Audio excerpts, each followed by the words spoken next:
अस्सलाम वालेकुम नाज़रीन। अल्लाह ताला से ये उम्मीद करता हूँ कि अल्लाह ताला ने आपको जहाँ पर भी रखा होगा अपने हिफ्ज़ अमान में रखा होगा।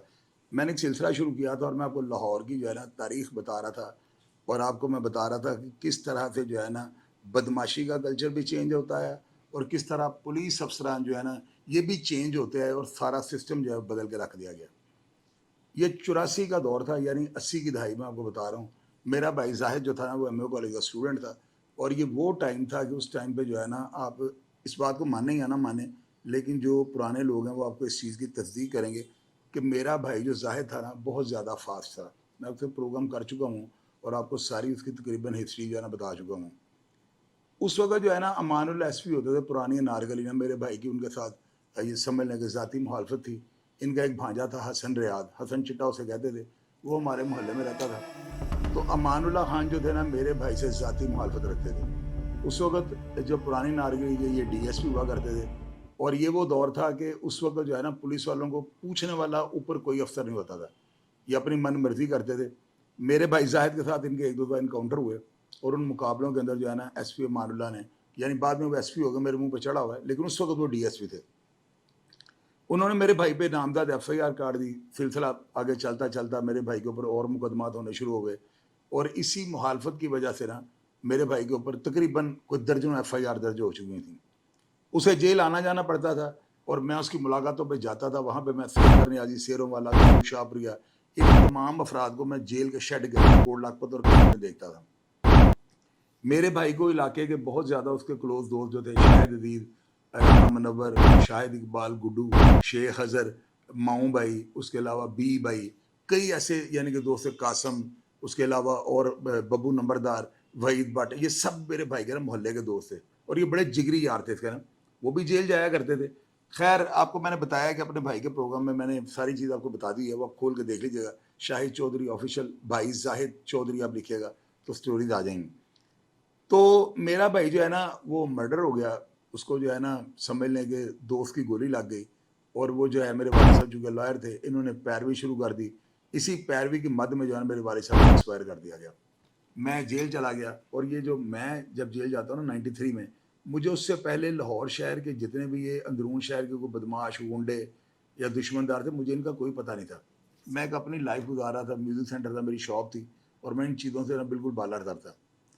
अब मेरे भाई जाहिद के बाद जो है ना आबिद चौधरी मिज़ांग का बड़ा बहादुर लड़का था, एमए कॉलेज में बड़ा उसका सदर भी रहा है वो, बहुत बड़ा उसका नाम हुआ है। इसका भी टाइम जो है ना वो डेढ़ 1 साल 2 साल रहा है और बड़ा इसने अपना डंका जो है ना बजाया है। इसके बाद आतिफ चौधरी वगैरह ये 90 की दहाई शुरू हो जाती है और उस वक़्त जो है ना राना अज़ीम क्राइम रिपोर्टर थे, खबरें में काम करते थे। पहली दफ़ा टॉप 10 का लफ़्ज़ जो है ना राना अज़ीम साहब की खबर से हमने सुना था। जेल के अंदर हमने अखबार पढ़ा, उसके अंदर टॉप 10 छपा, नाजी भट्ट, मनादर शाह, दुनिया, ये सारे जो थे ना गैंग ग्रुप, ये सारे उस वक़्त उस टाइम पे राना अज़ीम साहब ने जो है ना फ्रंट पेज के उनको छापा था। उसके बाद आपको पता है कि पुलिस भी तेज़ हो गई और ये आतिफ चौधरी का दौर था। यानी आतिफ चौधरी 92 में पकड़ा गया। उस वक़्त वो कोट लखपत जेल में था। वहाँ पे आपको मैंने बताया कि असद का हाथ आतिफ के हाथ में मैंने पकड़ाया। हालाँकि आतिफ मेरा इतना वाक़िफ़ नहीं था। राना इम्तियाज़ और साजिद की वजह से मेरा अच्छा ताल्लुक था। तो असद केस में जाता है तो मैं इसका हाथ ना आतिफ चौधरी के हाथ में पकड़ा देता हूँ। वो भी मैंने सारी बातें आपको असद के प्रोग्राम में बताई हैं। मैं वो बातें आपको बताऊँगा जो पहले प्रोग्राम से नहीं हुई। अब ये जो दौर था ना ये टॉप 10 छप चुका था और टॉप 10 में ये आतिफ चौधरी का नाम भी था और उसमें असद प्रिंस का नाम नहीं था। ये टॉप 10 जो था ना इसमें हनीफा, मनादर शाह, विधियाँ, ये लाहौर की गैंग वार के ना मेन जो थे ना ये सारे बड़े हैवी किस्म के शूटर, इन सब के नाम थे। अब इस दौर में जो है ना पुलिस का कल्चर चेंज हो चुका हुआ था। पुलिस वाले जो हैं स्टूडेंट्स के दोस्त बन चुके हुए थे। अरशद मीर के साथ बहुत ज़्यादा पुलिस वालों के जो ताल्लुकात थे। अरशद मीर को जो है ना आतिफ चौधरी इसलिए मरवाना चाहता था क्योंकि उसको ये था कि आबिद चौधरी को उसके दोस्त को इसने मरवाया हुआ है। आतिफ की अपनी ज़ाती कोई मुखालफत इसके साथ नहीं थी। ये गैंग वॉर शुरू हो जाती है।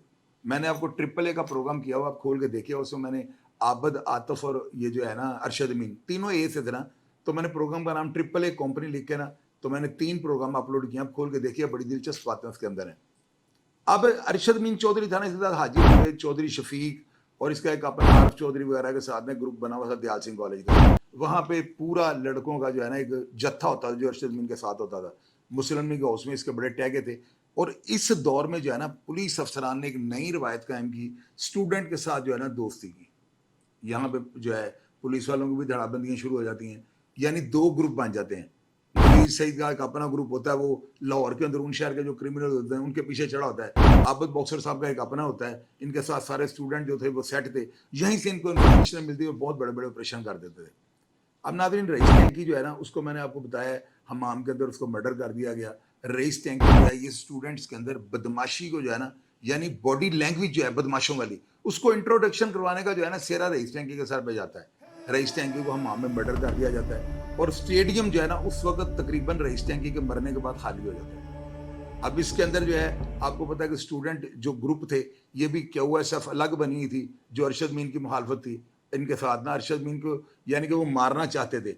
और उसके अलावा जो आबद चौधरी ग्रुप था, यानी आतफ वगैरह, ये सारे, इनका भी जो है ना तकरीबन उन सब के साथ मुखालफत हुआ करती थी। ख्वाजा साद एक टाइम पे जो है अरशद मीन के साथ होता था, लेकिन एक टाइम पे वो फिर आगे जो है ना आपस में जुदा हो जाते हैं। साद रफीक का जो है अपना ग्रुप बन जाता है, उसमें बेशुमार स्टूडेंट थे, अगर मैं नाम गिनवाऊंगा तो मेरा प्रोग्राम भी खत्म हो जाएगा ना। तो यानी इस तरह 3-4 धड़ाबंदियां थी और स्टूडेंट्स को ये भी नहीं पता था कि उनकी किस ग्रुप के साथ मुखालफत है। अब ये जो QSF थी, इसमें इसका आलिया, तनवीर अहमद खाकवानी, साहर दबीर सनी, इसमें बड़े बड़े ताकतवर, बड़े बड़े ज़बरदस्त किस्म के स्टूडेंट थे जो पॉलिटिक्स में बहुत ज़्यादा इंटरेस्टेड थे। रईस कालिया जो है, इसकी वजह से ट्रेंड सेट चेंज हुआ, कत्ल व गारत का आगाज़ हुआ। रईस कालिया जो था ना, ये कत्ल व गारत का एक बाब जो है ना स्टार्ट कर गया। इसके दोस्त से राना दिया, उसको रईस टैंकी ने जो है समझने के उसके साथ एक ऐसा काम किया कि उसकी मद में आकर ना रईस टैंकी के ऊपर जो है ना गुलाम हैदर BSF वालों ने, कादर सुल्तान टोनी ने हमला किया और उसे मार दिया। स्टूडेंट्स के अंदर ये कोई 8वां 10वां नहीं, ये कोई 12वां 18वां कत्ल था। रफीक बेग मार दिया गया, मेरे भाई जायद को मार दिया गया, राय जमशेद मर्डर हो गया, नवाज मर्डर हो गया, राना ज़िया मर्डर हो गया, रईस टैंकी, आबद चौधरी, ये सारे के सारे मर्डर होते गए। जो बच्चा, जो स्टूडेंट फ्रंट फुट पे है ना, उसको मार दिया गया। मैंने तो स्टूडेंट पॉलिटिक्स में यही देखा है, फ्रंट फुट पे आगे जिस स्टूडेंट ने खेलने की कोशिश किया ना, उसको क्लीन बोर्ड कर दिया गया। अब आप ये देखें कि ये वो दौर था कि उस वक्त पुलिस वाले जो थे ना, इन्होंने इन्फॉर्मर जो हैं इनको बेपनाह इख्तियारात दे रखे थे। इनके जो इन्फॉर्मर थे वो समझ लें कि वो जराइम करते थे और उस जराइम की मद में पुलिस वालों को जो है ना मुखबिरियाँ देते थे। पुलिस भी या बड़ी फास्ट थी, हालांकि उस वक्त ये एंड्रॉयड टेलीफोन, ये व्हाट्सएप वगैरह ये एप्लीकेशंस नहीं होती थी। मैनुअल इंफॉर्मेशन जो है ना पुलिस अफसरान की इतनी तेज़ होती थी कि मेरा नहीं ख्याल कि कोई क्रिमिनल पुलिस से बच सकता था। अब ये दौर जो था ना, इस दौर में राना मकबूल साहब, आपको मैंने बेशुमार प्रोग्राम में बताया कि उनका दौर था। शहबाज शरीफ जो थे क्राइम कंट्रोल कमेटी के चेयरमैन बन जाते हैं, चौधरी गुल असगर जो एंटी डिकेटिव साहब के गुजर जिनका चार्ज ले लेते हैं।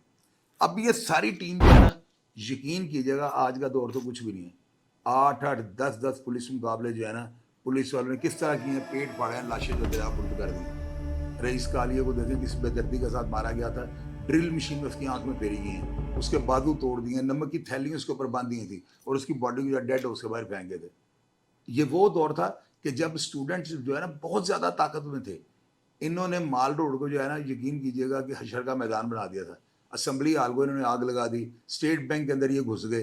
तो ये बहुत, यानी कि लाहौर का बहुत ज़्यादा एक बड़ा वाक़या था, जो हर प्रिंट मीडिया में ना अखबारात की जीनत बनी हुई थी ये खबर ना, कि माल रोड पे जो है स्टूडेंट्स जो हैं, इन्होंने माल रोड का सारा निज़ाम दरम भरम कर दिया है।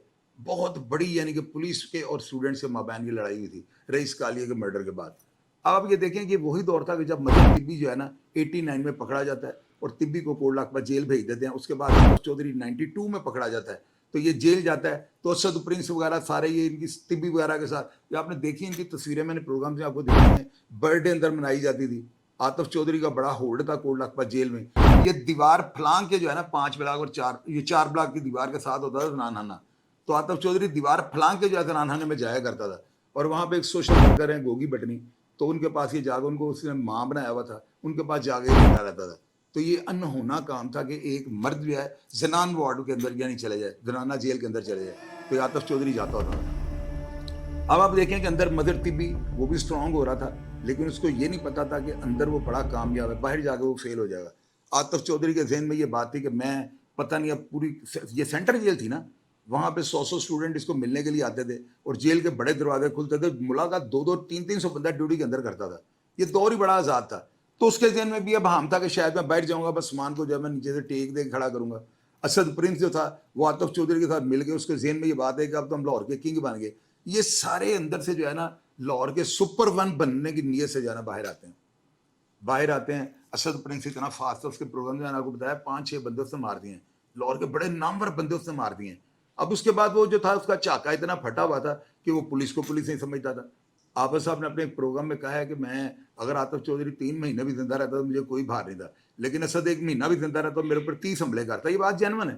یعنی وہ جتنے بھی اسٹوڈنٹ تھا, میرا بھائی زاہد تھا نا, بڑا فاسٹ تھا, اس کے بعد رئیس کا لیا وہ اس سے فاسٹ تھا, پھر یہ اسد پرنس کا دور تھا, یہ دونوں کو کاٹ گیا.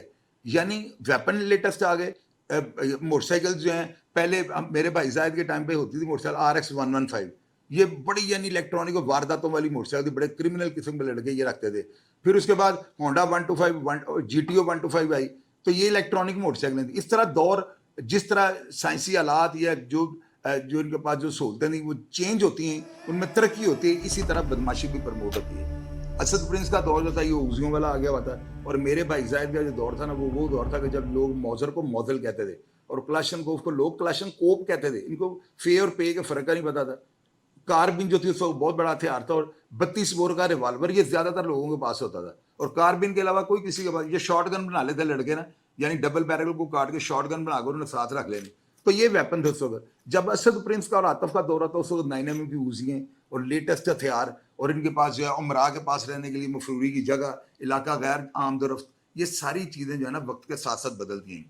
اب آپ یہ دیکھیں کہ عاطف چودھری جو تھا اس کے گینگ کے اندر اسد پرنس, ندیم پوپا, یہ بڑا تاناور گینگ تھا, وہ عامر بٹ وہ جو تھا, اس کے علاوہ اور بڑے بڑے تکڑے لڑکے جو تھے نا ان کے ساتھ جو ہے نا عاطف کا اٹھک بیٹھک آپ دیکھ لیں آپ, یہ سارے وہ لڑکے تھے جو عاطف چودھری کے لیفٹ رائٹ ہینڈ تھے. عاطف چودھری جو ہے وہ چونکہ اسٹوڈنٹ نہیں تھا, غیر اسٹوڈنٹ تھا, تو وہ ان اسٹوڈنٹس میں رہ کر جو ہے نا اس کی مشہوری یہی ہوئی تھی کہ عاطف چودھری جو ہے نا اسٹوڈنٹ ہے. یہ سارا کچھ میں نے آپ کو ان کے پروگرام میں بتا دیا ہوا ہے. اب ناظرین یہ دیکھیں یہ کیسا ایک جو ہے نا نیا ماڈرن دور آ گیا ہوا تھا کہ عاطف چودھری جو ہے نا یعنی سرے بازار بار رونق علاقوں کے عابد باؤسر صاحب کے ساتھ پولیس مقابلے کرتا ہے, اور یہ باقاعدہ اخبارات کے اندر یہ شہ سرخیاں ہوتی تھیں. یہ اخبارات جو ہے نا چوک کے اندر, کلمہ چوک کے اندر لوگوں نے ہاتھ پہ رکھا تھا اوپر, یہ سرخی کی وجہ سے اخبار لکھتا تھا. کتنا جدید دور ہو گیا تھا. اسی دور میں جو ہے نا عاطف چودھری اسد پرنس کو کہہ کہ اور دوسرے جن کے ساتھ اس کی مخالفت تھی ان کے افراد قتل کروا دیتا ہے.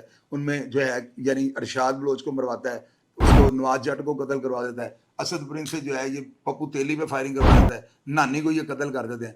اسد پرنس ایک ایسا اس کے پاس گھوڑا تھا جو بڑی لمبی ریس کا گھوڑا تھا, لیکن بس عاطف چودھری اپنی غلط پالیسی کی وجہ سے جو ہے نا اس کو ایکسپائر کر بیٹھا. یہ لڑکا وہ نہیں تھا کہ اس کو چھوٹے موٹے کام کے لیے رکھا جاتا, وہ لڑکا بہت آگے جانے والا تھا, لیکن اس کا مائنڈ جو ہے نا وہ کرمنل ہو گیا ہوا تھا. اگر یہ اپنے ذہن کو پازیٹیو رکھتا تو میری نظر میں بہت بڑے کسی عہدے کے اوپر بڑا طاقتور اور بڑا بہادر قسم کا افسر یہ بن سکتا. اب ناظرین آپ یہ دیکھیں اس دور میں جو ہے نا ساری مشینری بھی جدید ہو گئی, اور یہ 92 میں جب اسد پرنس اور عاطف چودھری رہا ہوتے ہیں نا, یہ باہر آ جاتے ہیں. باہر آتے ساری جو ہے نا ان کے اوپر 1-2 مرڈر پڑتے ہیں اور یہ بھاگ جاتے ہیں. اس وقت جیل کے اندر جو ہے نا کوٹ لاکھوں ملا مظفر, اس وقت یہ بیڈن روڈ والے یہ بھی اندر تھے, جیدہ ڈوگر اندر تھا, مدر طبی اندر تھا. اس کے علاوہ بڑے بڑے کھڑپینچ قسم کے جو بد دماغ لوگ تھے نا وہ تمام جیلوں کے اندر تھے. بڑا گولڈن ٹائم تھا, یعنی کہ جیلوں کے اندر آپ یوں کہہ لیں کہ ایسے خرچنے والا نا اور جیبوں کے سر پہ جو ہے نا جیل کاٹنے والا ٹائم تھا. بڑے بدماش طاقتور لوگ جیلوں کے اندر تھے.